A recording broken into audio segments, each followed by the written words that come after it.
यही वो बॉक्स है जिसमें बंद करके इन चीतों को तमाम सावधानियों को बरतते हुए लाया गया है हिंदुस्तान की सरजमीन पर। आकू श्रीवास्तव जी भी हमारे साथ मौजूद हैं। आकू जी, इसके लिए लंबा इंतजार, इस लम्हे के लिए लंबा इंतजार देश ने किया है। 1947 में कहते हैं कि मध्य प्रदेश के कोरिया के जो महाराजा थे, उन्होंने जो 3 चीते बचे थे उनका शिकार कर लिया था और 1952 में फिर चीतों को विलुप्त घोषित कर दिया गया। उसके बाद काफी कोशिशें हुई, लेकिन कोशिशें रंग लाती हुई अब नजर आ रही हैं। अब ये चीते हिंदुस्तान की सरजमीन पर पहुंचे हैं। कितना बड़ा मौका आपके हिसाब से? देखिए, मैं कोई बहुत जीव विज्ञानी या प्रकृति विज्ञानी नहीं हूं जी, लेकिन इसके परसेप्शन को बहुत समझना होगा। हाँ। और ख़ास तौर से जिस तरीके से हमारे देश में अगर आप देखें तो अभी जो समस्याएं आती हैं बार बार, जो जगह शहरों का विस्तार हो रहा है और वहाँ से जंगल में आना पड़ जाता है लोगों को,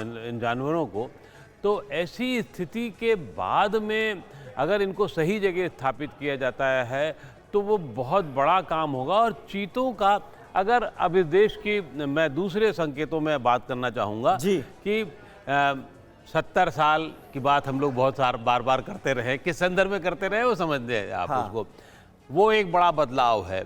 इसके अलावा चीता देश की राजनीति में भी अब मुझे लगता है शायद एक बड़ा संकेत है। तो देश की राजनीति में जो हाथी, घोड़े और दूसरे जीव आते रहे तो चीता भी एंटर कर जाएगा, क्या दिक्कत? नहीं, हाथी घोड़े जब आए थे अभी फिलहाल नहीं सर, लेकिन एक क्वेश्चन है मेरा, थोड़ा से अलग है। मैं कह रहा हूं कि ये जो चीता आ रहा है, इसको एक इवेंट के तौर पे मनाया जा रहा है। पूरा देश क्यूरियोसिटी से, उत्सुकता वश देख रहा है और पहली बार लोगों को पता चल रहा है कि कूनो नेशनल पार्क में चीता आ रहा है।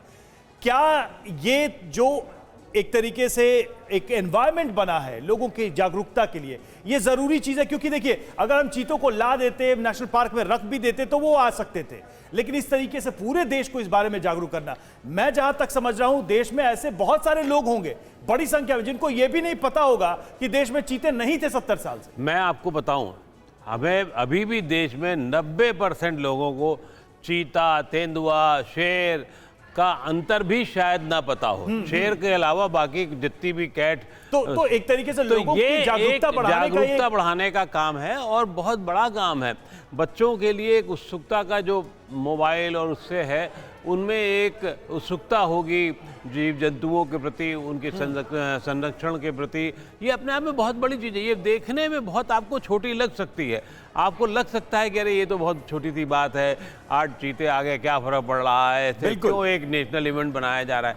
लेकिन अगर आप इसके लंबे उसमें देखेंगे, बच्चों के लिहाज से देखेंगे, युवाओं के लिहाज से देखेंगे, उनको समझना होगा